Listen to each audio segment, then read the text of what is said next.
Hi everyone, it's Claire here. Today I'm going to be doing the live Q&A, which is the hashtag Claire, which is something new we're going to be doing. And every week I'll be answering questions that are emailed through or posted in the group that need answering, or any mums that really need some help. We will also be starting a hashtag Claire Q&A YouTube channel, so you can go in there and find a heap of answers to different questions. So this is the first hashtag Q Claire session. So obviously I announced this yesterday, and I've already had 2 questions come through, and I thought I would answer them today. Seeing as though tomorrow I will be at an event, the guest speaker for the Mums with Hustle Luncheon. So today is going to be our first hashtag Q Claire.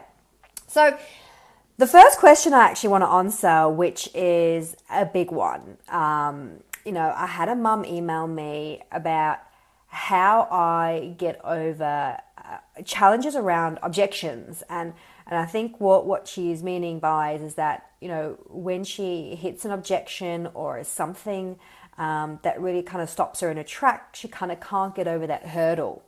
And the easiest way for me to put this is take each challenge or each hurdle for what it is. See it as a learning opportunity.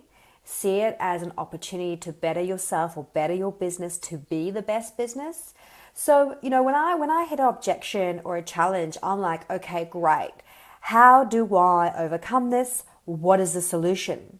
And by finding that solution, you gain the confidence in your business that if that ever happens again, you know exactly what to do, first of all.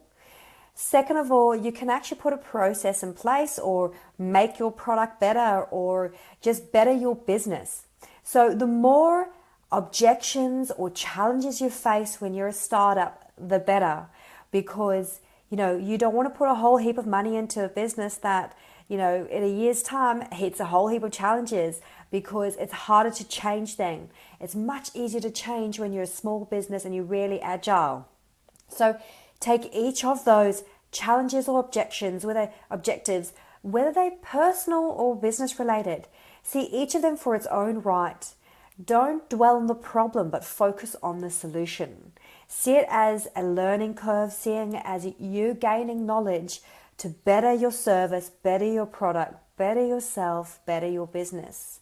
Because at the end of the day, you want to be seen as the best in your business, or you want to be seen as the go-to person in that specific field. So the more challenges you face and the objections you face early on in business, the easier it is to grow your authority in the business. So my advice there is, don't see it as a negative, don't see it as a stopper or a blocker.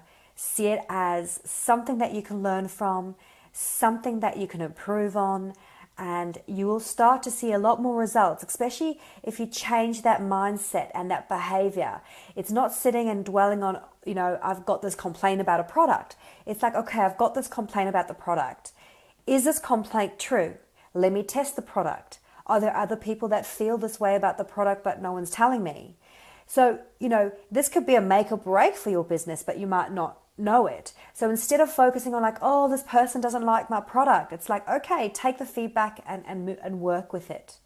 So I do think that is actually an important question that was asked, because I think a lot of people struggle with their confidence once hitting an objection or challenge to kind of get back on the horse and get out there and do business again.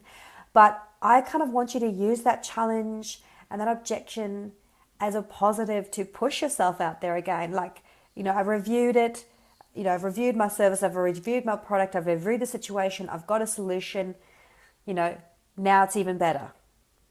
Okay, so that's the first question that was asked today, that was sent through today.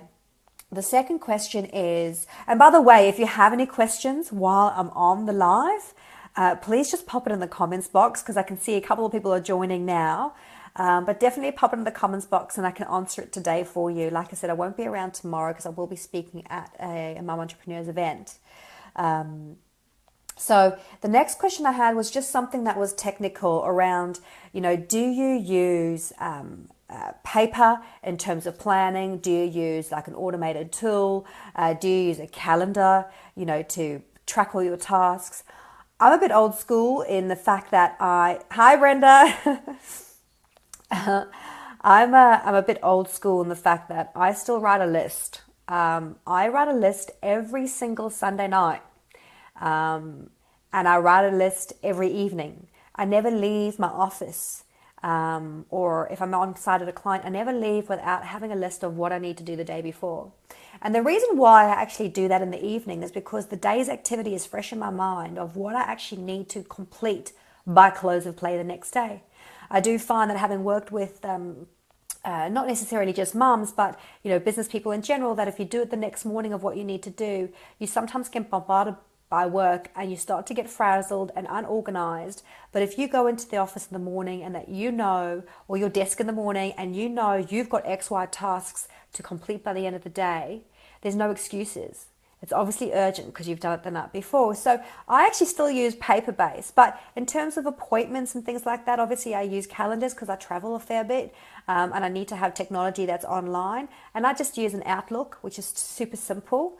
And if you're looking at booking in, if you're doing coaching or service-based business, and you want some sort of free tool that you can use Calendly or Acuity, or there's a lot of kind of booking systems that you can use for coaching that are not going to cost the earth, that you can do to get your your time organized, and you'll be able to schedule when you are going to be available so people can actually book in with you. Okay, so those are the two main questions. Like I said, probably the most important one I wanted to really cover off was facing objections and challenges, especially as a startup. And our community is trying to, sorry, I'm a bit sick at the moment, but our community is really trying to get away from being a solopreneur and using the community as a family. So when you're all facing this challenge and you're really stuck and you can't pull yourself out of that negative slump, this is, jump on and ask a question. Jump on and go, hey guys, this is a situation I'm in. How do I get out of it? Because the more you dwell on the negativity and the more you dwell on the issue, it's difficult to get out of it. Okay, so really just look at it as solutions focused, looking at it as a new adventure to challenge yourself and actually provide a solution to your customer, to your business, and even for you. So those are the two questions that we've had this week. Like I said, this is our first QClaire session, #QClaire session. We're going to start as of tomorrow putting all the Q sessions onto the Claire Mansell QClaire channel, and you can go and have a look at the answers whenever you want, whatever stage of the business you're at. And like I said, during the week, please message me or send me emails with questions that you have in business. And the reason why I'm doing it live is because you're not the only person that has that particular, question to ask. There are a lot of mums out there that are doing it on their own and maybe are still a little bit too scared to ask the question or lack a little bit of confidence in a large community. So, if you've got that confidence and if you've got a question, please ask, because even though you're helping yourself, you're probably helping quite a few other mums as well. So thanks very much for those of you who have joined us live today, and you'll be seeing more of this on a weekly basis. And have a wonderful Friday tomorrow, Thursday evening, and the weekend. Bye.